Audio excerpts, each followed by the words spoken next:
नमस्कार, कैसे हैं आप सभी लोग का एक बार फिर आपके अपने चैनल में स्वागत, वंदन, अभिनंदन। दोस्तों आज हम बात करने वाले हैं मध्य प्रदेश प्राथमिक शिक्षक भर्ती वर्ग 3 की। जी हाँ दोस्तों, वर्ग 3 की डेट चेंज हो चुकी है और किस तारीख से पेपर होने वाले हैं इस पर भी हम चर्चा करने वाले हैं। तो देखिए दोस्तों, तारीख कोई भी हो आ जाए, है ना, तारीख लगभग 15 से 20 दिन के बाद ही आएगी। अब हमें सबसे पहले हम बात करेंगे कि कैसे हमें एग्जाम करना है, क्या हमारी रणनीति होना चाहिए और किस तरीके से हम तैयारी करें। तो देखिए दोस्तों, जब तक आप लोगों की सोच नहीं बदलेगी, यदि दोस्तों आप लोग आ गए हो तो प्लीज 10 मिनट देख कर जाएं, है ना। 10 मिनट में आप लोगों का पूरा नजरिया चेंज हो जाएगा और हो सकता है कि ये वीडियो आप लोगों के टर्निंग पॉइंट बन जाए और दोस्तों यहाँ से आप लोगों का लाइफ या जीवन पूरा चेंज हो जाए। तो देखिए दोस्तों, सबसे पहले हमारा काम होता है, क्या काम है, सबसे पहले हमारा काम है हमारा नजरिया बदलना। यदि आप लोग अपनी सोच और नजरिया नहीं बदलोगे दोस्तों, तो कभी जीवन में आप लोग तरक्की नहीं कर पाओगे। और दोस्तों ऐसी हजारों भर्तियां आती जाती रहेंगी और आपका कुछ भी नहीं होने वाला। क्यों कह रहा हूं दोस्तों ये चीजें, मैं इसलिए कह रहा हूं कि इससे पहले मैंने एक वीडियो आज रात में मतलब कल अपलोड किया था। उस पर आप लोगों ने भर भर के कमेंट किए हैं कि सर इतना कट ऑफ नहीं हो सकता, है ना। मैंने जनरल का नॉर्मली 75 से 80 का बताया है ना। जो आप लोग कह रहे हैं कि इतना कट ऑफ नहीं हो सकता, ठीक है दोस्तों। देखिए मैं मान रहा हूं कि ये चीज आप लोग जिस तरीके से आप लोग का सिलेबस है ना, उस तरीके से ये कट ऑफ नहीं हो सकता, ठीक है। ये मैं भी मान रहा हूं, ना तो मेरे कहने से कट ऑफ बदल जाएगा, है ना आपके कहने से कम होगा। जो कट ऑफ आएगा वो आपके सामने रहेगा। लेकिन दोस्तों एक चीज हमें सिर्फ देखने वाली ये चीज है, मुझे उस वीडियो से एक चीज समझ में आई कि आप लोगों का नजरिया कितना छोटा है ना, आप लोगों की सोच कितनी छोटी है ना। चाहे वो SC ST का कैंडिडेट हो, चाहे OBC का हो, जनरल का या किसी भी कैटेगरी का हो, अपन उससे कोई लेना देना नहीं है। मेन चीज है हमारी सोच। देखिए दोस्तों, जब तक आपकी सोच, यदि मान लीजिए कि आप मान लो SC या ST या जनरल के कैंडिडेट हो, है ना दोस्तों, किसके कैंडिडेट हो, SC ST जनरल के कैंडिडेट हो, और आपने सिर्फ सोच बना ली है कि 60 नंबर की आपका, देखिए टारगेट आपने फिक्स कर लिया कि नहीं 60 कट ऑफ रहेगा तो मैं 60 ही लेकर आऊंगा, तो दोस्तों आप लोगों के 60 कभी नहीं आने वाले। यदि आपका टारगेट 60 है तो 60 कभी नहीं आने वाले, आप मुश्किल से 40 और 50 के बीच रह जाओगे और दोस्तों 5 से 6 नंबरों से आप लोग डिस्क्वालीफाई हो जाओगे और उसके बाद फिर अगले एग्जाम की तैयारी करना। आपका जब तक टारगेट, वही तो बात कर रहा हूं ना कि नजरिया यदि मैंने बोल दिया कि 75, है ना, यदि मैंने आप लोगों को एक वीडियो दिया था कि 70 से 75 या 75 से 80 आपका टारगेट होना चाहिए, है ना, 70 से 80 75 या 75 से 80 आप लोगों का कट ऑफ रहेगा, तो हमारा टारगेट वही सेट हो जाना चाहिए कि हमें इससे ज्यादा स्कोर करना है। देखिए दोस्तों, जैसा आप सोचते हो, जैसा आपका दिमाग में रहता है, जो आप टारगेट रखते हो, वैसा ही आपका जो बॉडी काम करती है,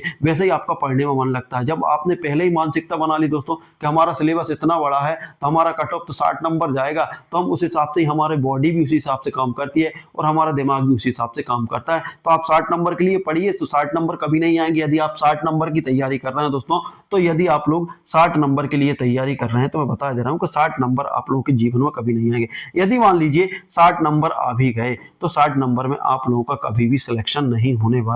ये बिल्कुल आप लोग लिख के रख लीजिए कि आप लोग सोच रहे हैं आपका टारगेट क्या बना लिया आप लोगों ने। मैंने एक वीडियो डाल दिया, उस पर आप लोग भर भर के कमेंट कर रहे थे कि सर आप लोगों ने, आपने सस्ता नशा कर लिया क्या, है ना। देखिए नशे वाली बात नहीं है। जब तक आप मोटिवेट नहीं होगे दोस्तों, जब तक आपके टारगेट बड़े नहीं होंगे, तब तक अचीवमेंट नहीं हो पाएगा। आप लोग कब से एग्जाम दे रहे हैं, है ना। कई लोग तो ये समझिए कि उनके 10-10 20-20 अटेम्प्ट लग गए होंगे, है ना। कम से कम 10 साल से एग्जाम दे रहे हैं, आज तक सिलेक्शन क्यों नहीं हुआ? क्योंकि आपके टारगेट वही है। आज का जो दौर चल रहा है दोस्तों, ये आपका 70 नॉर्मल है, 70 प्लस नॉर्मल है। ये स्कोर बच्चे करते हैं, है ना, कई बच्चे करते हैं। अब वो ये नहीं है कि SC का हो, ST का हो, BC का हो, जनरल हो, कट ऑफ जाए या ना जाए। आप क्या समझते हैं कि अब मैंने कह दिया कि 75, तो 75 से ज्यादा क्या स्कोर नहीं आएगा किसी बच्चे का? बिल्कुल आएगा, 75 भी आएगा, 80 भी आएगा और 85 भी आएगा। जिनके टारगेट बड़े होंगे, है ना, जिनने अच्छा टारगेट रखा होगा, जिनका टारगेट 90 प्लस का होगा, उनके 80 भी आएंगे, 75 भी आएंगे और 70 भी आएंगे,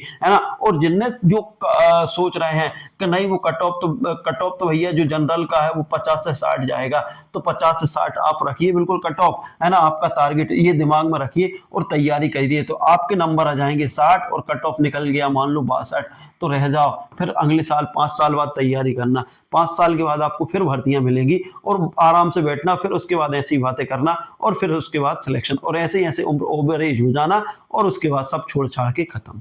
तो देखिए दोस्तों, जब तक हमारी सोच नहीं बदलेगी तब तक कुछ नहीं होने वाला। ये 10-15 मिनट 10 मिनट का वीडियो है, जिसको आप लोगों ने ध्यान से सुन लिया तो यहाँ से आप लोगों का पूरा जीवन टर्निंग पॉइंट ले लेगा और पॉइंट कुछ आपका जीवन में कुछ ना कुछ नया हो जाएगा। हो सकता है इस भर्ती में आप लोगों का फाइनल सिलेक्शन हो जाए। तो सबसे पहला हमारा काम क्या होना चाहिए, देखिए वो चीज छोड़िए जो हो गया है ना, अब हमारा टारगेट क्या होना चाहिए। हमारा टारगेट होना चाहिए दोस्तों कि टारगेट ये होना चाहिए कि देखिए कट ऑफ कुछ भी कोई बता दे, मैं देखिए ना तो मेरे कुछ कहने से आप लोगों का कट ऑफ चेंज हो रहा है ना आपके सोचने से कुछ कट ऑफ हो रहा। जो आएगा आपके सामने रिजल्ट आएगा और जो मेरिट लिस्ट में आ जाएंगे दोस्तों उनका सिलेक्शन हो जाएगा और जो लोग नहीं आएंगे वो बाहर हो जाएंगे। फिर आप 5 साल बाद फिर तैयारी करना और फिर इस तरीके से लगे रहना ऐसा। तो इस तरीके से, लेकिन दोस्तों हमारे जब तक टारगेट जो टारगेट है हमारा, देखिए दोस्तों टारगेट जब तक आपका अच्छा नहीं होगा तो माइंड सेट भी हमारा उतना अच्छा नहीं रहेगा। देखिए हमें क्या करना है, एक तो टारगेट अच्छा रखना है ना, क्या करना है हमारा टारगेट कैसा होना चाहिए, टारगेट और माइंड सेट दोनों की बात हो रही है यहाँ पर।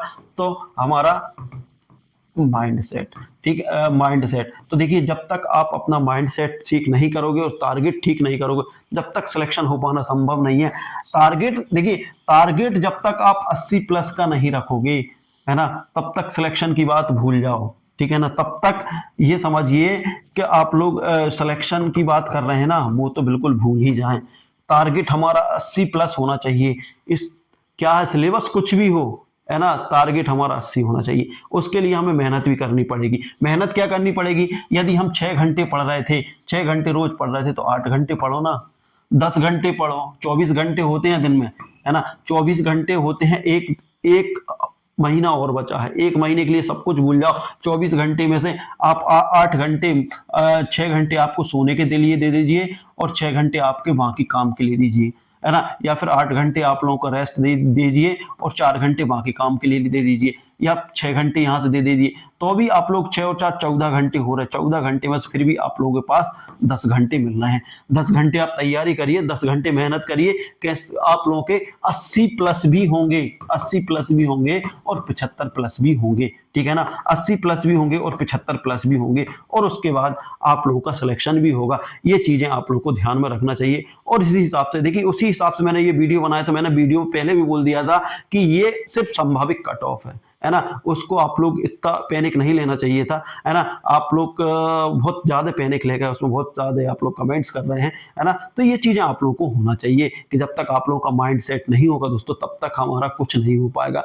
जैसा हम परिवेश में रहते हैं वैसा हम बदल जाते हैं। ये चीज आप लोगों ने देखा होगा कि आप लोगों को यदि मान लीजिए उन बच्चों के साथ रह रहे हैं है ना जिनका माइंड सेट सिर्फ 50-60 नंबर वाला है तो बिल्कुल 50-60 नंबर ही आएंगे आप लोगों का। और आप उन लोगों के साथ रह रहे हो है ना जिनके 70-80 के टारगेट हैं तो दोस्तों वो 70-80 भी अचीव करेंगे और फाइनल जॉब भी ले जाएंगे दोस्तों, फाइनल सिलेक्शन भी ले जाएंगे। तो इसलिए हमारा जब तक टारगेट अच्छा नहीं होगा तब तक हमारा कुछ नहीं हो पाएगा। तो एक चीज तो ये हो गई। अब उसके बाद बात करते हैं हम हमारा मेन टॉपिक क्या था दोस्तों, मेन टॉपिक की ओर चलते हैं जिसपे हम चर्चा करने आए थे।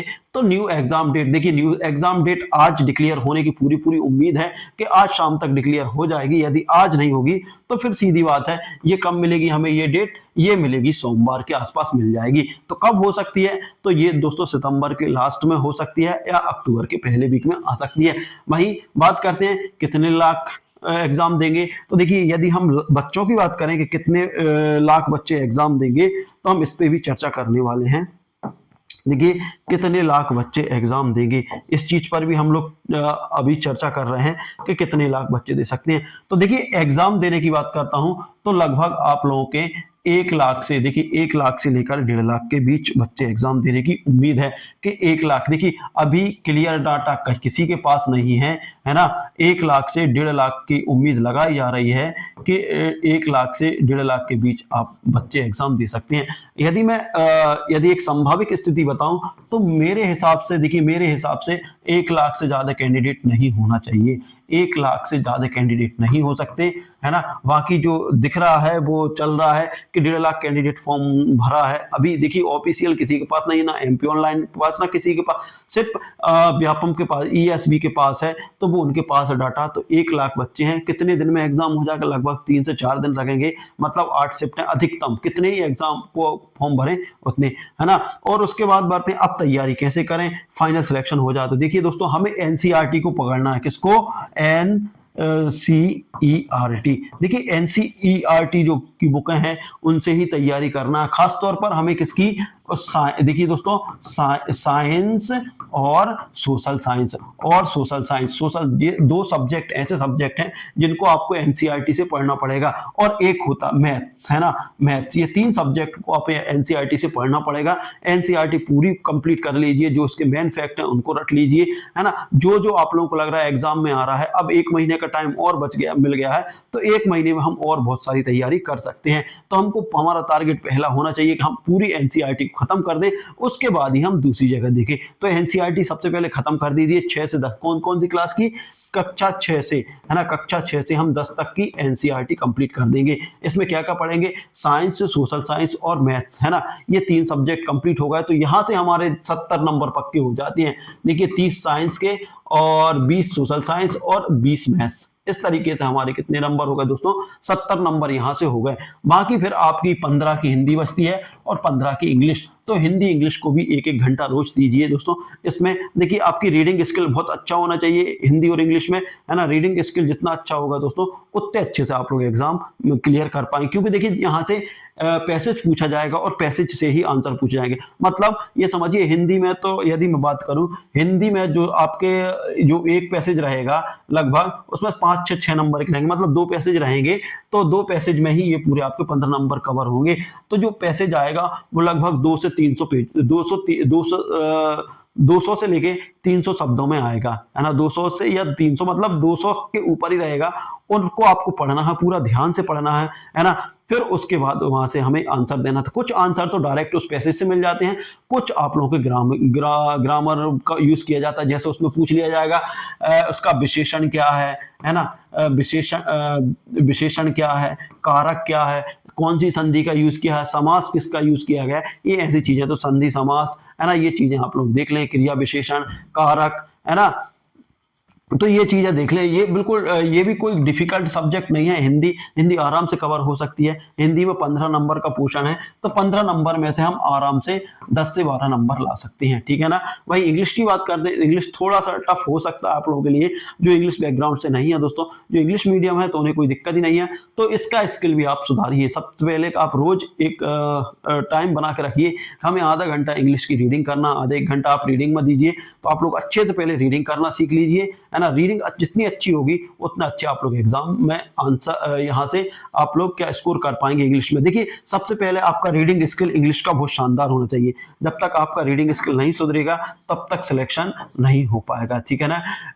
जो हम रीड, है ना, तो सबसे पहले हमें क्या करना है कि हमारा रीडिंग स्किल सुधारना है। क्या सुधारना दोस्तों, इसके लिए आपको क्या पढ़ना पड़ेगा, रोज आप लोगों को कोई सी बुक ले लीजिए, एक एक लेसन पढ़ते रहिए और उसके बाद करते रहिए। तो इस तरीके से आप लोग करेंगे दोस्तों तो आप लोगों का सिलेक्शन 100% हो जाएगा दोस्तों। और फाइनल कट ऑफ कितना रहेगा, तो देखिए दोस्तों फाइनल कट ऑफ जो भी रहे, है ना, हमें फाइनल कट ऑफ के लिए नहीं पढ़ना, हमें पढ़ना है 70+। देखिए 70+ अन्य कैंडिडेट, और यदि आप लोग जनरल से हैं तो 80+ के लिए पढ़िए, है ना। हम आपके दिमाग में यही टारगेट होना चाहिए कि कट ऑफ 80+ रहेगा, 70+ रहेगा। तो जब 70+ और 80+ का टारगेट लेके चलेंगे दोस्तों तो अपने आप लोग सिलेक्ट हो जाएंगे। मात्र इतने कम नंबरों पर होगा सिलेक्शन। तो देखिए मेरे हिसाब से यदि मैं बात करूं तो आपका टारगेट अभी जो होना चाहिए 70 और 80+ का होना चाहिए, है ना।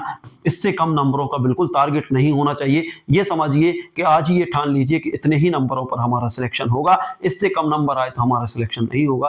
तो इसके लिए आप लग जाइए, जुड़ जाइए। कट ऑफ जो भी होगा, अरे यदि मान लीजिए 80+ नंबर आ गए, आप मेरिट में आ गए, तो कोई गुनाह थोड़ी हो जाएगा, है ना। ऐसा नहीं कि आप 80+ ले आए तो नहीं आपका सिलेक्शन रुक जाएगा, बिल्कुल आपका सिलेक्शन भी होगा, सब कुछ होगा। यदि आप 80+ ला सकते हैं तो मेहनत करिए, बिल्कुल आपको जी जान लगा देनी है, बिल्कुल मेहनत करनी है, तो आपका 80 नंबर भी आएंगे। और इंसानों के ही 80 नंबर आते हैं, आप जैसे बच्चों के ही आते हैं, पढ़ने वालों के ही आते हैं।